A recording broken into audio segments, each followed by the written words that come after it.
نصدق اي كلام. الشهيد مقتول والنظام هو المسؤول. والنظام هو المسؤول. مبارك هو المسؤول. ومبارك هو المسؤول. اوعى يا جيشنا تخون افكارك. اوعى يا جيشنا تخون افكارك. دم خالد داري ودارك. دم خالد داري ودارك. النهارده في محاكمة خالد سعيد جينا عشان نثبت للناس كلها ونثبت لأم خالد كمان ان احنا ما ننساش القضية حتى لو جواها جلسة ولا جواها نية. احنا كل املنا النهارده ان الجلسة دي يتحكم فيها بس يكون حكم عادل.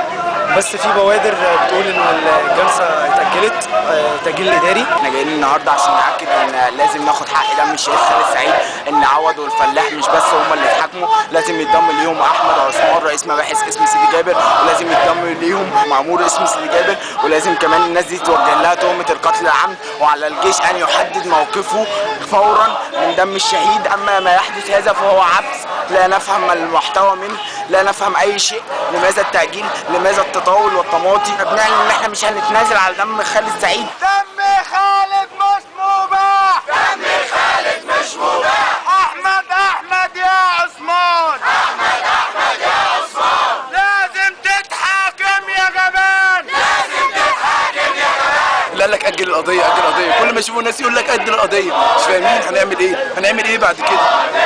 مبارك وشلناه، نظام وشلناه، تخليه وشلناه، هنعمل ايه عشان تحكم؟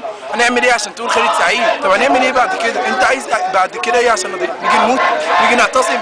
والجيش النهارده اللي جاي يزق الناس تعمل كده ليه بتبيعوا القضيه؟ مش هننسى القضيه. مش هننسى القضيه. أنا أم مصرية عادية جدا، ولا ليا في السياسة ولا ليا في أي حاجة، بس أنا عشان شباب مصر